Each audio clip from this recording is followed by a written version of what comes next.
Ladies and gentlemen, good morning and welcome to Las Vegas. I'm Charles Riato, President of Lima, Licensing Global Trade Association and very proud sponsor of Licensing Expo. Our Licensing University program will take place these next 3 days, and actually these 3 days will be the biggest and most important period of the entire licensing calendar. At Licensing Expo, you'll receive insights into the key emerging trends from the entertainment, fashion, digital, and corporate brand spaces. While you're walking the show floor, you'll also have the opportunity to grow your network, build strategic partnerships, and expand your licensing knowledge.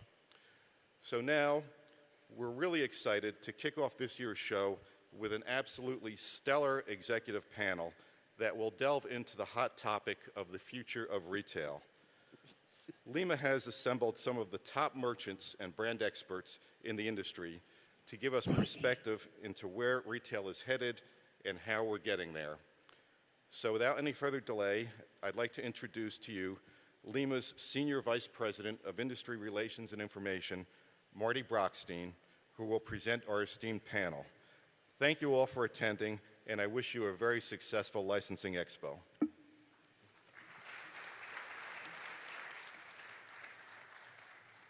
Thank you, Charles. Actually, this is, for some of us, and I'm sure some of you in the audience, this is actually day 2 of the show because we had a great day yesterday of the Digital Summit and the basics of licensing courses and all that. The attendance was fabulous, and I think it was a great kickoff to the show. Getting to today's topic, if you talk to anybody in the licensing business about the key things on their mind, whether they're licensee or licensor or service provider, it all comes down to retail. How do we get the merchandise to the consumer? How does the consumer get to the merchandise? So we've assembled, as Charles said, a stellar panel on this hot topic. That's your second plug. And what I'd just like to do is start off by having our panelists introduce themselves to you and give a little bit of background on where they fit into the business. Wow, a prop. Where they fit into the business, and then we'll start our discussion. So why don't we start from the far side, Dow Famulak from Global Brands Group. Thanks, Marty. Morning, everybody. It's interesting, I heard words like esteemed and that with the panel this morning. And when I sent my wife the lineup for today, saying, look at this, it's the keynote panel at the licensing show, we should be so proud, she came back and said, yes, when I look at the program, you guys are the warm-up act for the character parade at 10 o'clock. So anyway, I'm the president of a business called Global Brands Group. Global Brands Group, until about 11 months ago, was part of an organization called Li & Fung, which some of you may know as a large sourcing organization. We actually realized the future of retail is an interesting topic because we actually realized when we spun Global Brands Group off as a separate company that the sourcing side of Li & Fung and the brand side of Global Brands were really two very different businesses. And really now what we've got, in the character business, we've got a significant license business. In the fashion business, we've got a significant license business.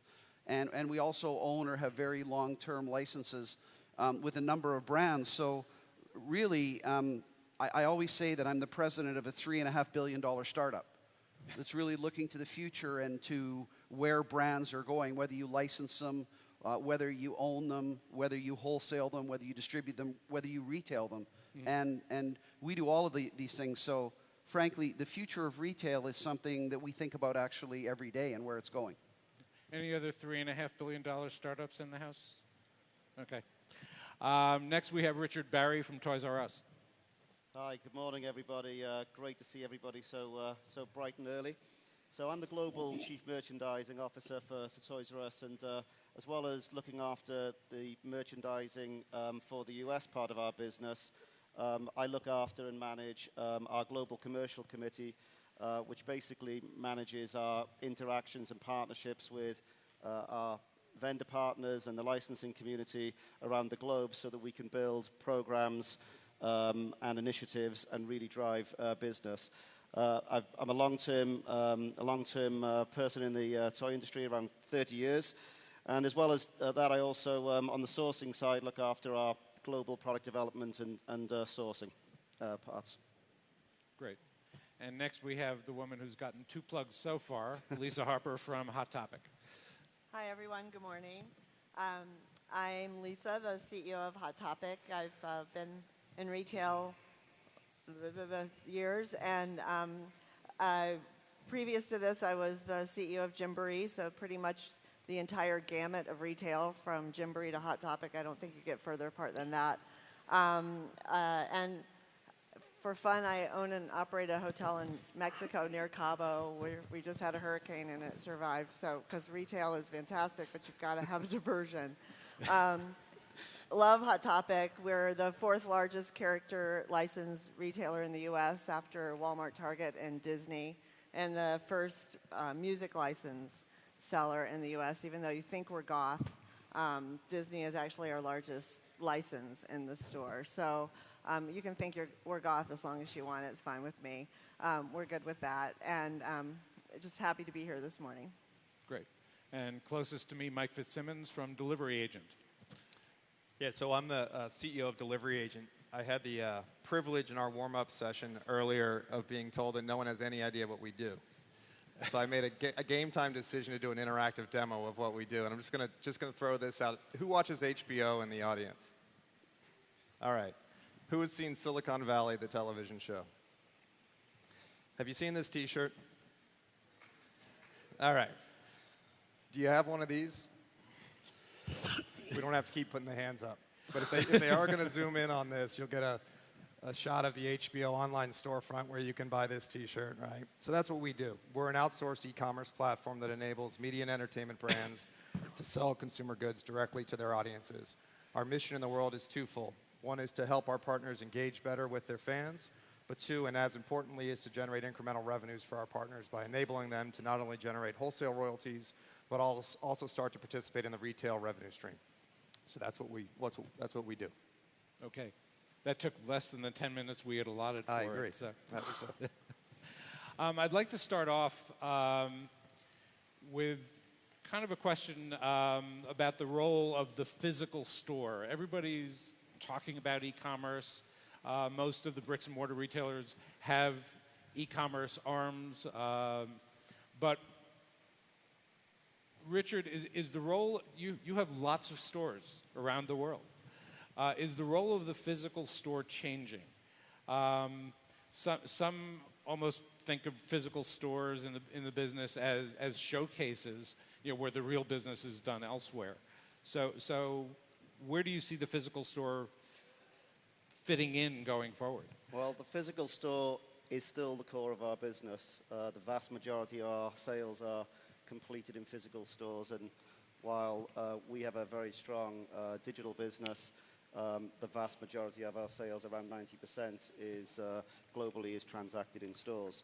But I think the way customers are using physical stores is changing over time, and the role of the internet and omni-channel is clearly having a very big impact on that. So the way the path to purchase works for different product categories, in some cases we see customers moving between online and moving to the store, coming back online, completing research. This is particularly the case with high price point items in the baby categories, where you see the customer moving between different channels, but ultimately either transacting online and potentially picking the product up in a store, or having it shipped to home, but in the vast majority of cases transacted and buying the product in a physical store.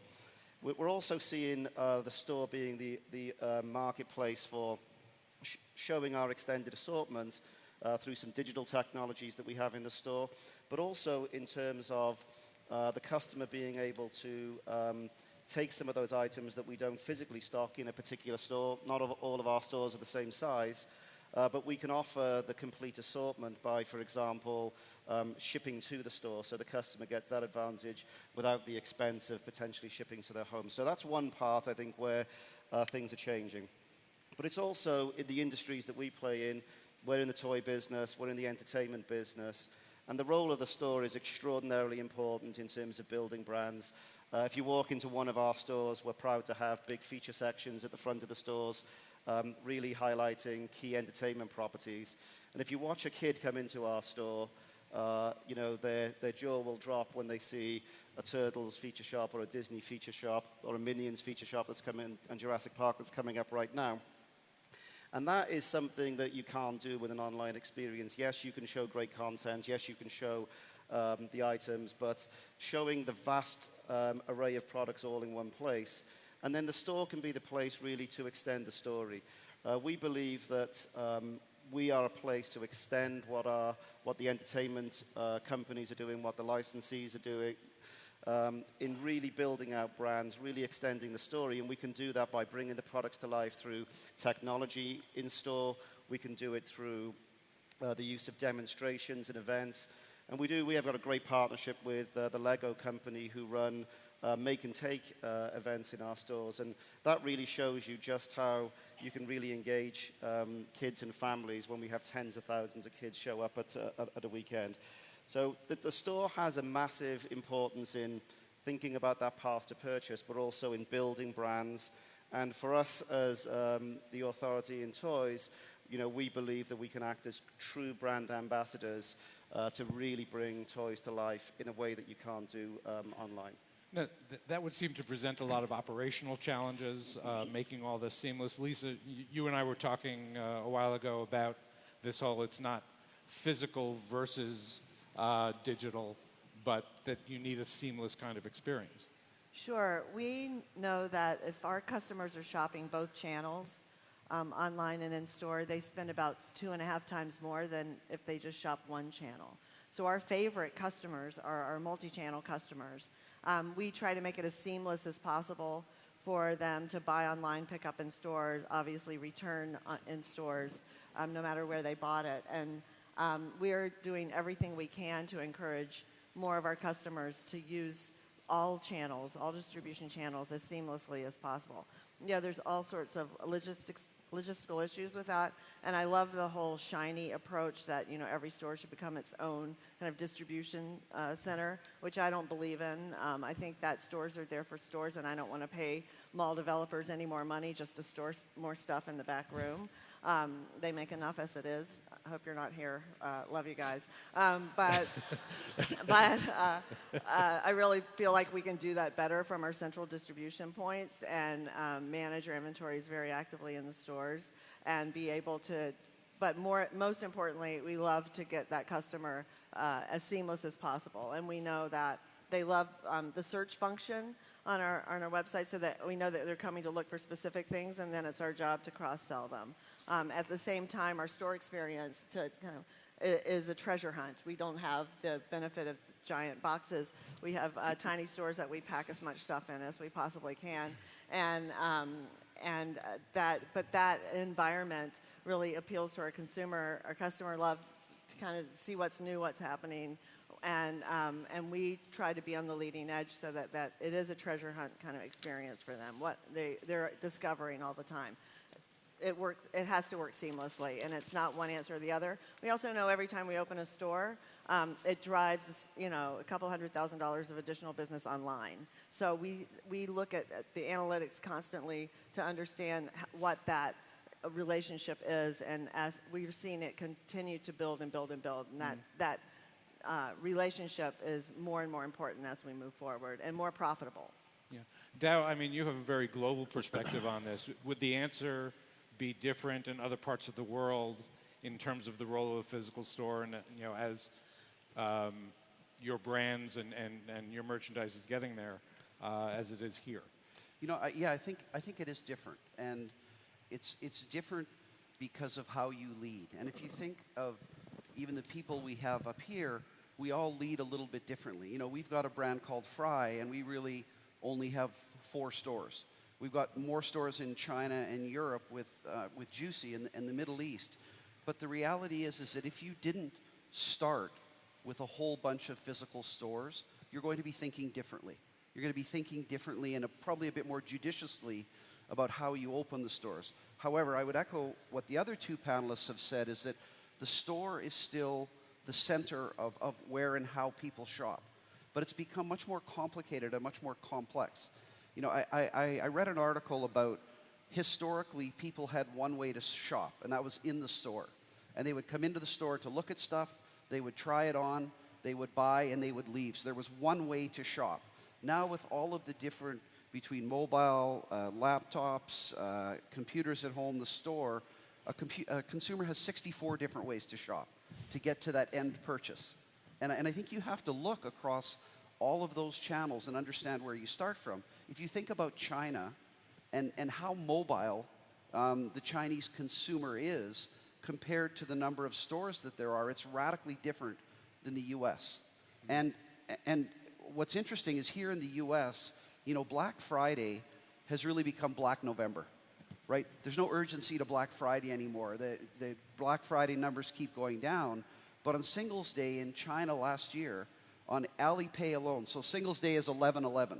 And in the first 1 hour and 11 minutes on Alipay alone, Chinese consumers, primarily on mobile, 60 or 70% mobile, spent over $2 billion.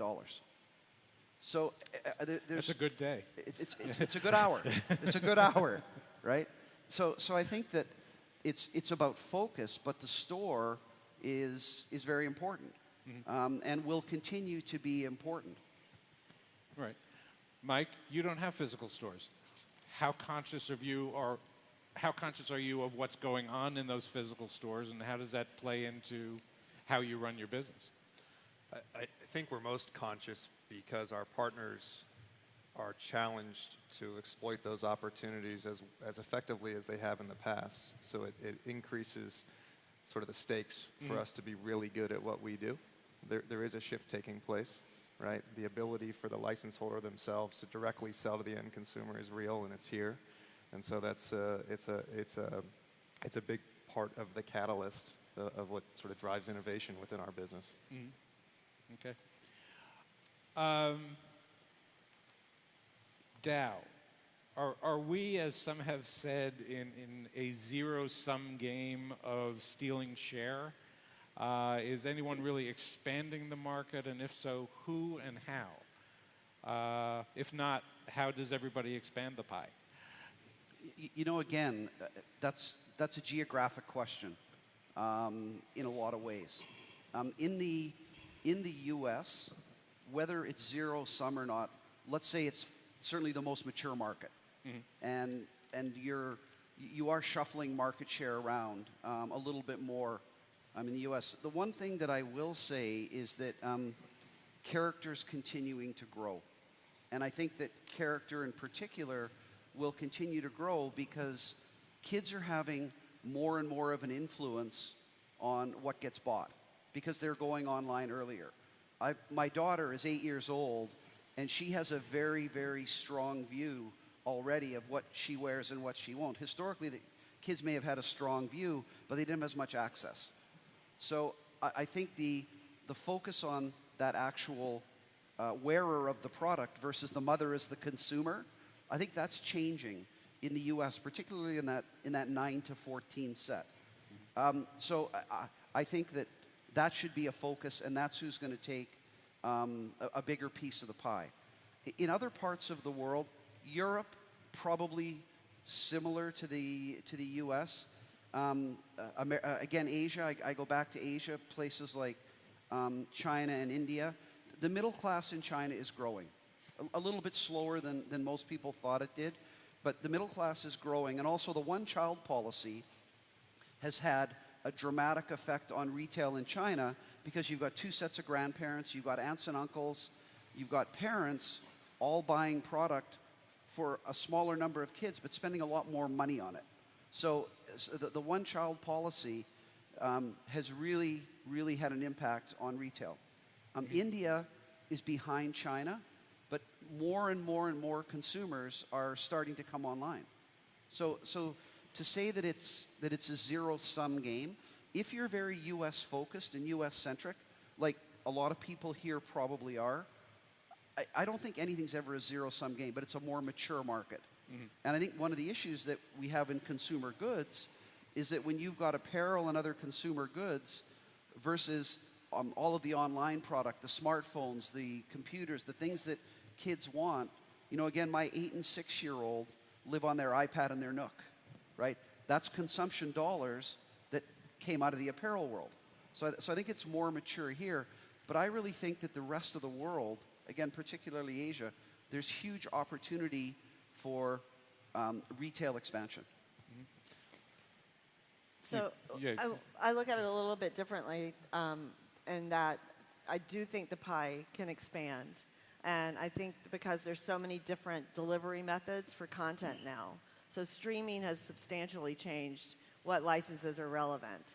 And as products and characters are discovered through Netflix or any other, or YouTube or any, I'm not saying YouTube characters, but just the experience of being able to binge watch, vintage shows or shows that you missed, that process has opened up more content. So TV is more important now than it was 2 or 3 years ago.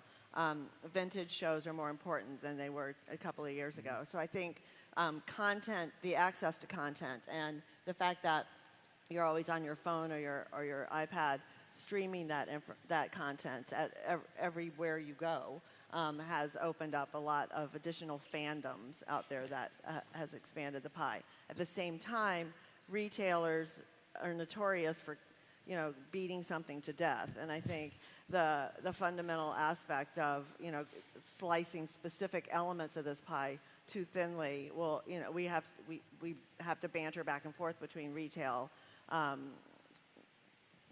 stores, retail spaces, to find our own niche. I mean, Hot Topic has a very specific niche, but we're very fan-oriented. And as more and more people join the fray, what is critical to this is the differentiation of product, and that you're not just knocking yourself off at every different retail segment as you move along. So content's expanding, that's fantastic. At the same time, retailers have a tendency to get in each other's turf and not be as innovative and be more about stealing market share. And I think that we just need to focus on creating new product, creating expansive product, which I think there are some areas that are doing that very well right now. But you brought up an interesting aspect, the binge watching and the ability of people to binge watch. Whether it's something on Netflix, whether it's just a series from a network that they just never got into. That creates an issue for retailers in that how do you know when to stock the goods? To have the goods in the store. I ask Ed. He tells me. I mean, that's what your merchants have to figure out. But for example, House of Cards. When it launched several weeks ago, a lot of people, it was a subject of discussion for a few days, and then it died down. And there are a lot of people who haven't gotten around to it. But yet I might watch it in 3 weeks and say, wow, that's really cool stuff. There's some great catchphrase. How do you know as a retailer when to have goods from these various shows in your stores?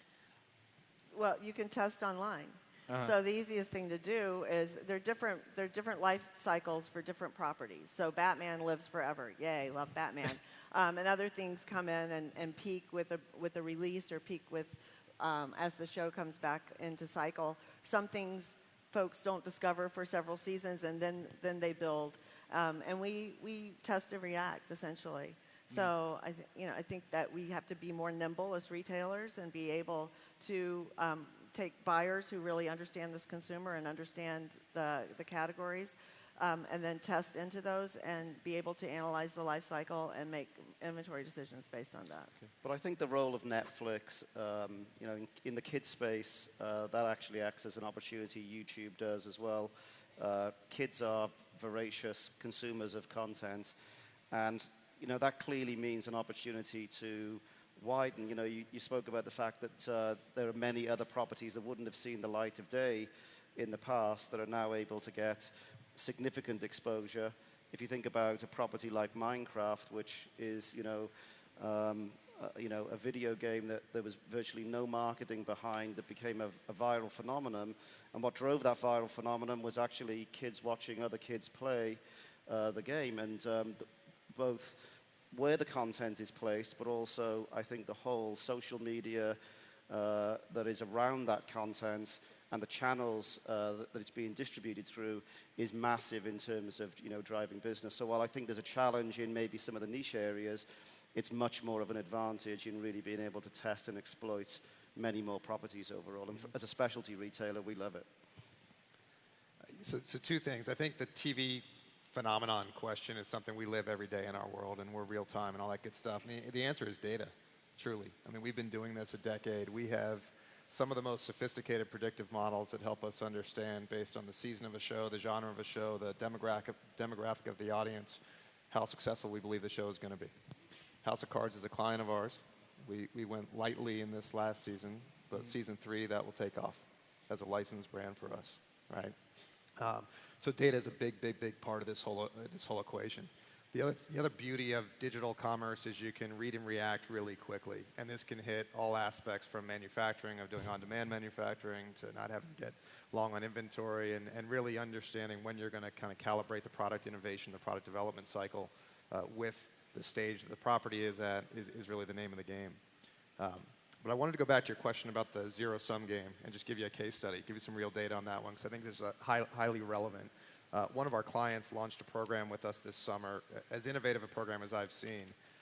It's actually a recording artist, a very well-known band. I was doing a big tour this summer. And one of the things we started to test with them was using geo-based targeting within Facebook and Instagram. When they enter into a market, so the first campaign we did was in Columbus, Ohio, offering the merchandise that was only available at the venue to fans in Columbus, Ohio, okay? Day and date with when the performance took place. Killed it. As successful as any campaign we've ever done. And we're saying, okay, let's see if this is incremental or if this is cannibalistic to the venue sales, because this would be highly controversial if this was cannibalistic. So we did a batch back analysis with all the ticket buyer data that had purchased tickets to the concert, and we found that there was only a 6% crossover of ticket buyers. These were brand new fans that couldn't get to the concert that now could get the T-shirt, right? So I think that's where the innovation part of this whole thing comes in. If you think about where we are and you think about where the digital engagement is and where all the social media is, how you harness that to drive incrementality, we firmly believe there's an opportunity to do so. Interesting.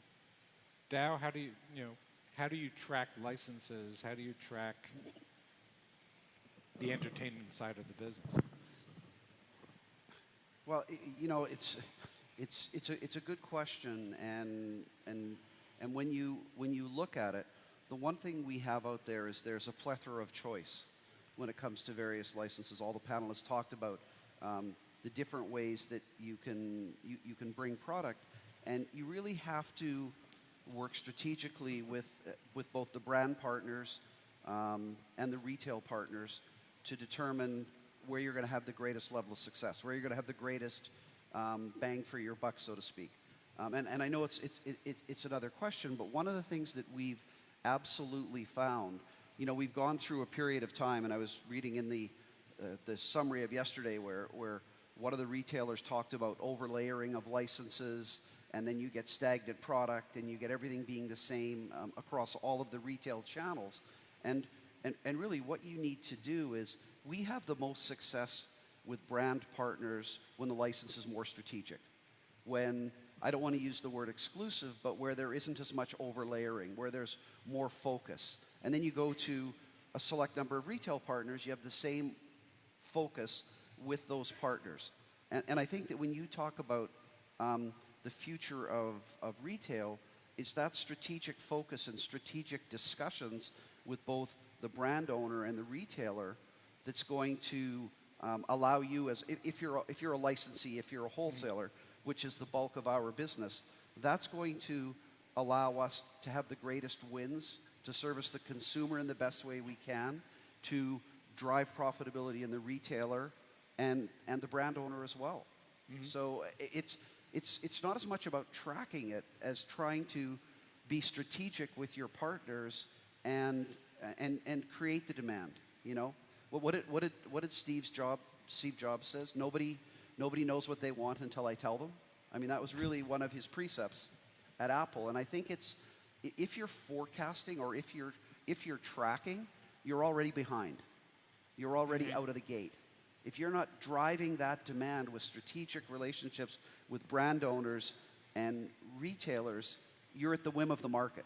And as we know, with all the different ways of buying out there, the market is very whimsical. You mentioned earlier about Black Friday having been expanded into Black November. I personally thought it was fascinating when I started seeing news reports of Black Friday sales in the UK, where there is no Thanksgiving, and one of our great exports. Is there any way to get the consumer out of this promotional mindset, to get out of the promotional environment that we have sort of taught them to expect and anticipate and play in? Richard, what do you? Well, I think it's a factor of the result. There's so many different opportunities to us as a retailer to promote. And 5 years ago, you couldn't think of running flash sales, 1 hour sales. A lot of our media was long lead time, whether it's TV or print. And we're now in a situation where the lead times, you can react very tactically and very quickly. And that's good, and it's also bad. And clearly this expansion of Black Friday earlier, and also Cyber Monday is no longer Cyber Monday. It's Cyber Week, and then there's the week after. Then there's the shipping day and everything else that goes on. For us, it's about picking your spots and offering value. And at the end of the day, as a retailer, and for us in the room, we're in the business of making money. And you can't continue to drive this in a way that devalues brands, reduces their longevity, and frankly is a race to the bottom. So we're in the business of offering great value to our customers, but we partake in this, but not in a way, I think, which is destructive to the industries that we're in. And often when we're talking to our partners, we want to build brands over time. And your point about launches and exclusivity is a good one, because oftentimes in the industry that we play in, products can be commoditized extremely quickly and frankly have a very short lifespan. And finding a way where you can drive greater value out of those products is clearly beneficial to us. It's beneficial to our partners, but frankly, ultimately, it's beneficial to our customers as well, because otherwise products come and go very quickly. Mm-hmm. Fundamentally, you can drive gross margin dollars with promotions. You can become a more profitable business if you know and are good at driving promotions. So it's a double-edged sword. You do have to fight the commoditization of the product categories, and at the same with exclusive product and great product. But the reality is, we've figured out as retailers how to drive more profit by promoting more, and so it isn't a downward spiral. It's essentially an optimization of the business, and people don't really talk about it that way, but you do drive productivity and profitability through promotions. Okay. The word exclusivity has come up a couple of times in this discussion. In businesses like mattresses and consumer electronics, they change model numbers so you can't shop from retailer to retail and directly comparison shop. For most licensed products, differentiation is physically apparent, but sometimes the differences are pretty subtle. Maybe what Mike is doing is different from what Hot Topic is doing in the music area. Is the consumer necessarily going to really understand that? How important is this whole notion of exclusivity for you guys as retailers, for Dow dealing, as a supplier, as a licensee? Where does this notion of exclusivity fit in on the level of importance? Lisa, why don't you? Well, product is the end all. So we love the content. We love the characters. The reality is we're selling product, and product is where the buck stops. And as we are trying to enlarge this pie, especially in the U.S. market, we have to have exclusive product.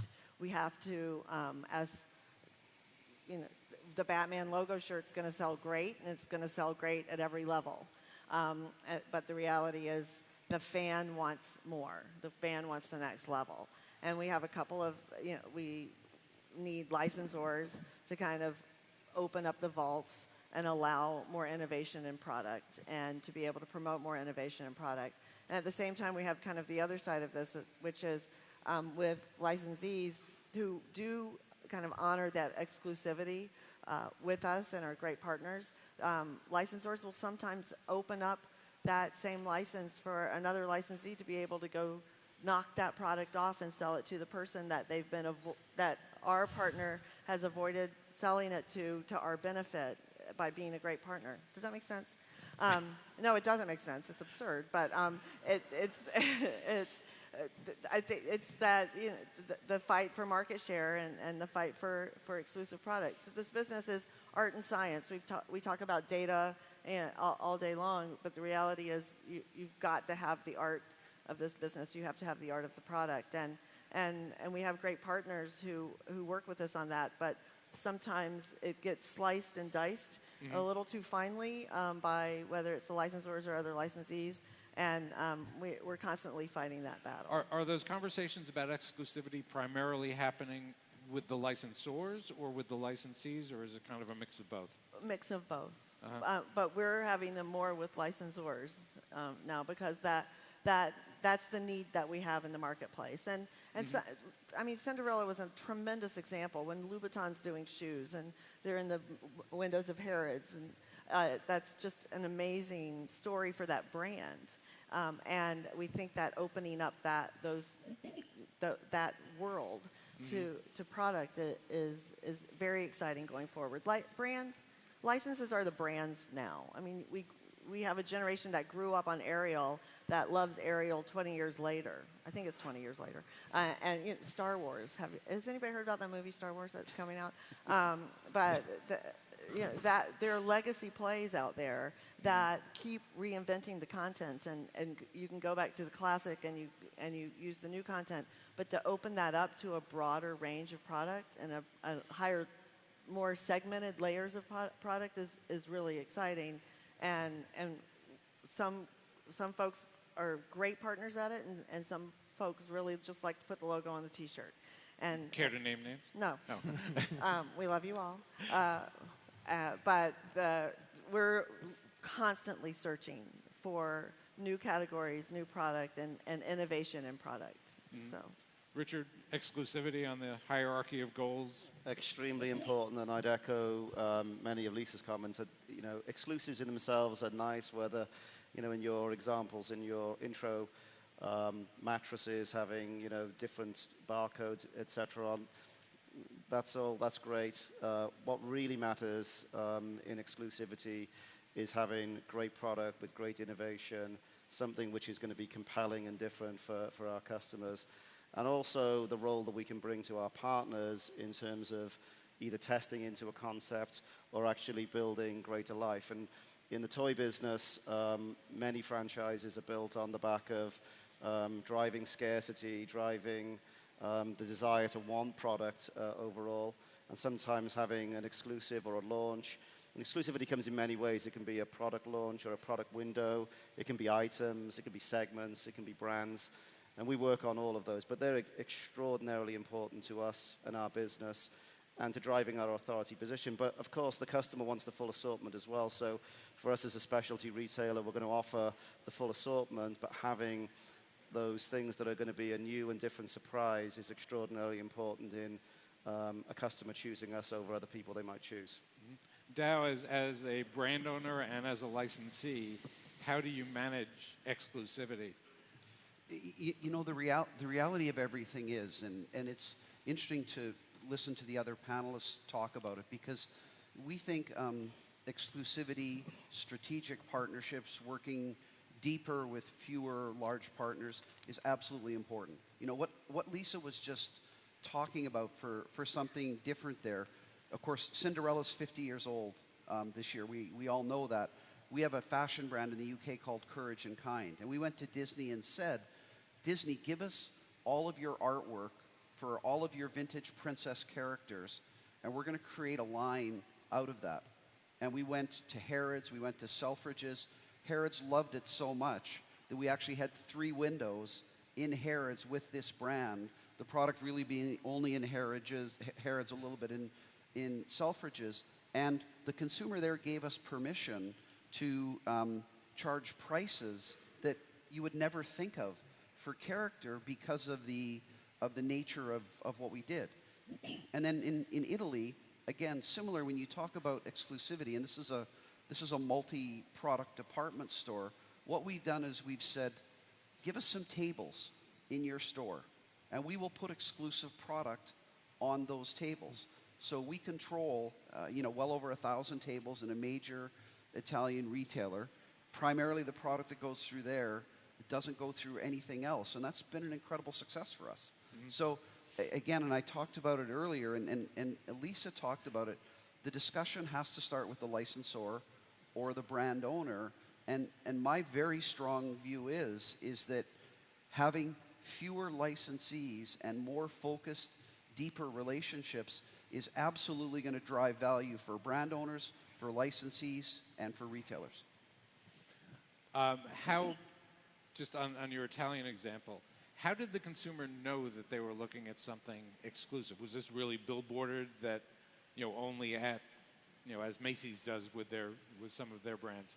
How did the consumer inherently understand that this was something? There was an advertising campaign, but the reality is, and Europeans still tend to go to the shops more. E-commerce and mobile is part of it. It's not as big a part of it, but they just figured out that they couldn't find the product anywhere else. It was really that simple. With some advertising and some social media as well. Mm-hmm. And Mike, you do product development. Sure. You're sort of a seamless. Yep. Loop. So the obvious answer: we always fight for exclusivity. That's the first conversation we usually lose. Now, what kind of exclusivity are you looking for?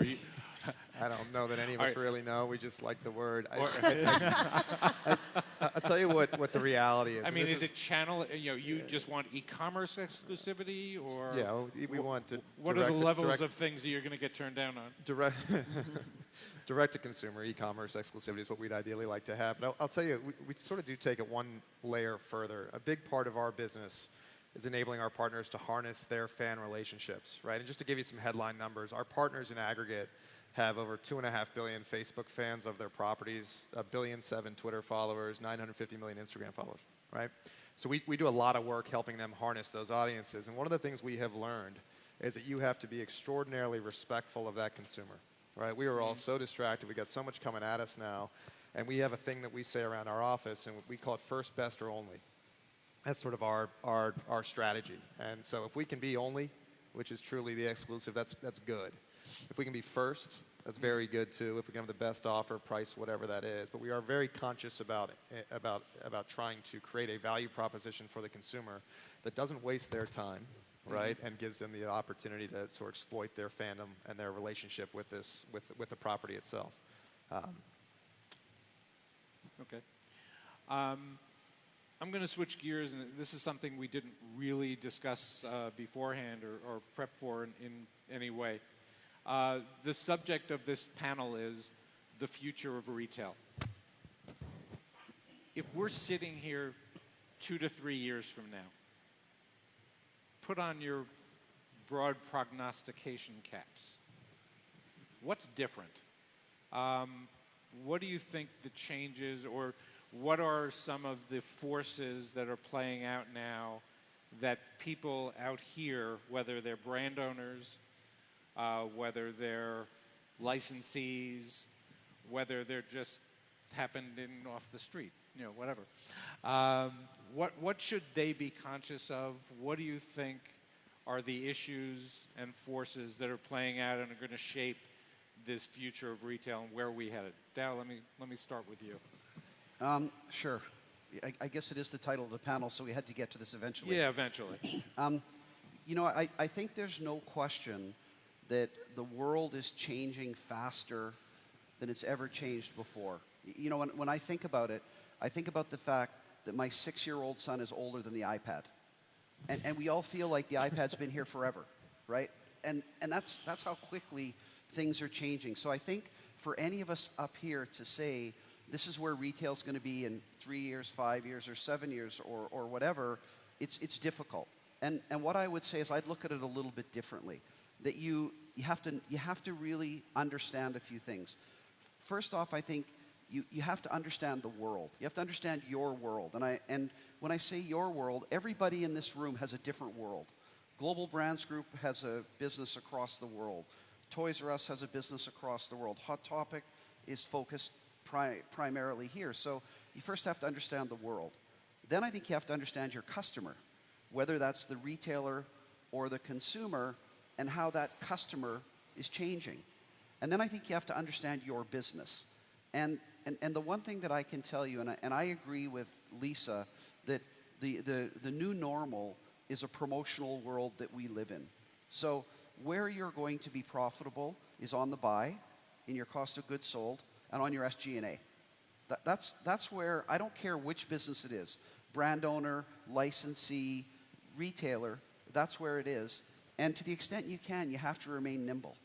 And in the size of our organization, that's the biggest concern that I have. What keeps me up at night is how can we be nimble? Because once we understand the world, the customer, and our business, and if we're nimble, we can adapt to whatever the future of retail is. And that's going to change every day. That's going to change how we think every day. I guarantee you that everybody else up here gets up in the morning and says, what's changed today?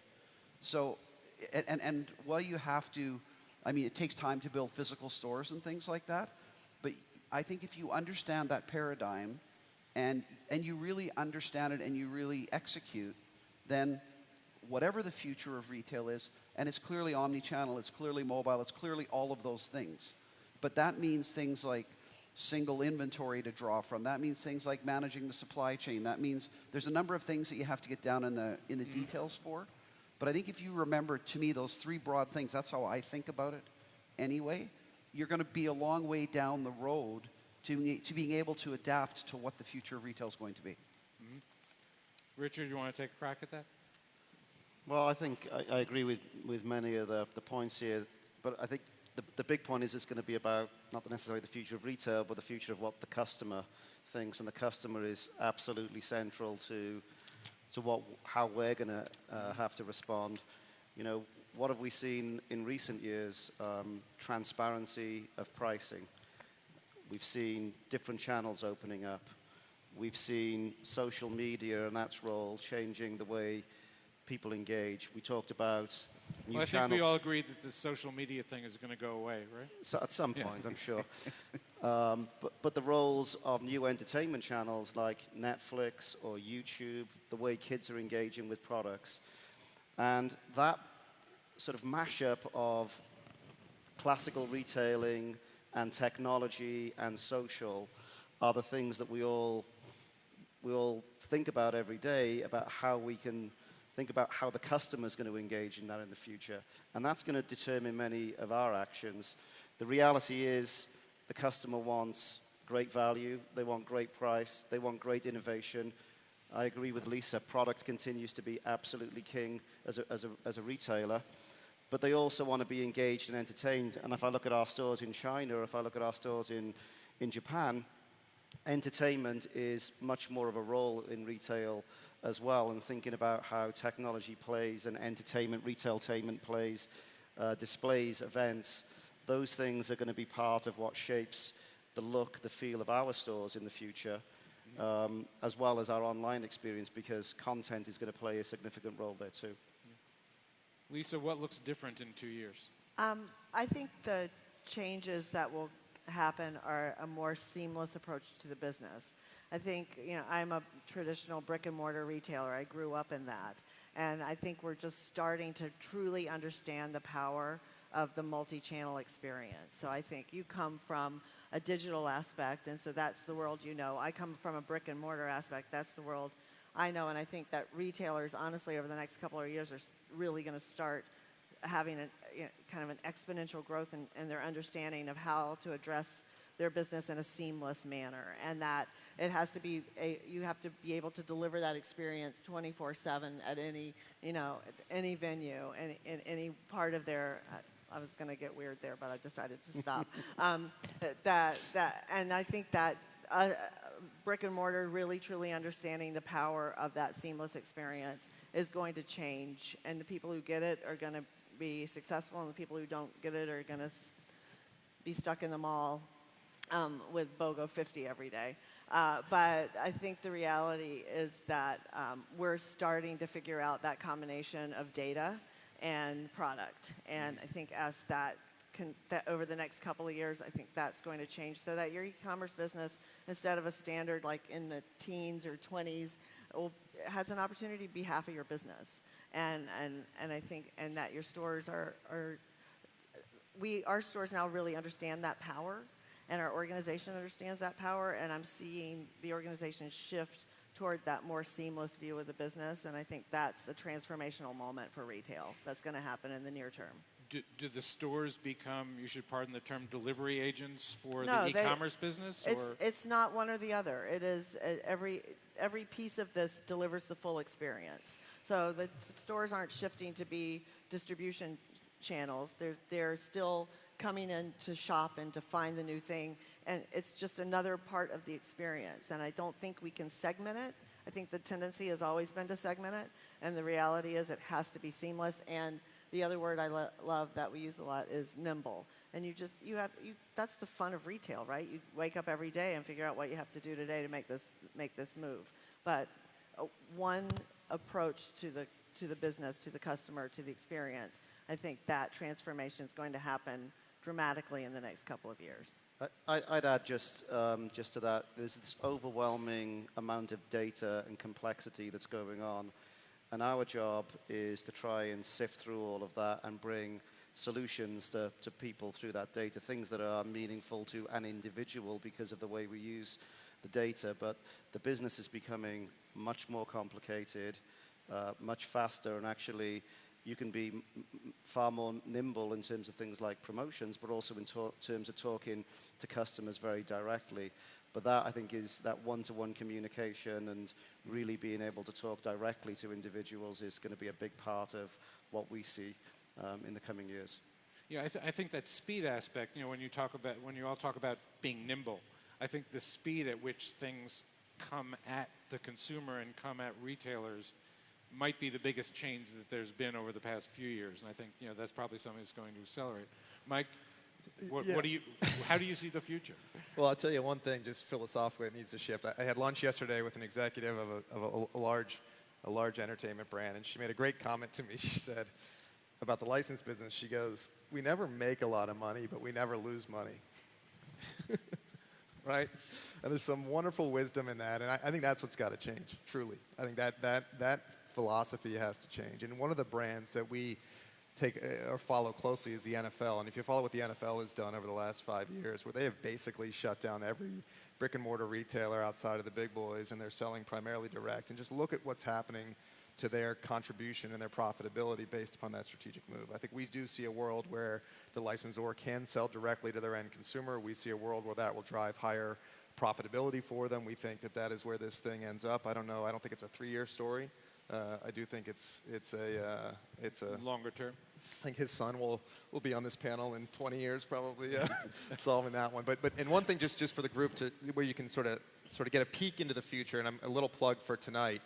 We made an announcement today on a partnership with Twitter and Sony, the Fifth Harmony performance tonight. So this is just an interesting consumer experience for those of you who are attending the concert. If you are following Fifth Harmony on Twitter, which I know probably not a ton of you are, but if you do, during the performance tonight, they're going to tweet to you, and you'll be able to buy a product relevant to their performance directly from the tweet itself, from the buy button in Twitter, which is really, really cool. And I think just to give you some real-world insight into how these walls are collapsing and the influencer themselves kind of in real time can communicate with their audience and sell goods, and oh, by the way, generate incremental profit on every product that they sell at the same time. So, excellent. On that note, I would like to thank our panelists. It's time to hit the show floor. Thank you, Dow. Thank you, Richard. Thank you, Lisa. Thank you, Mike.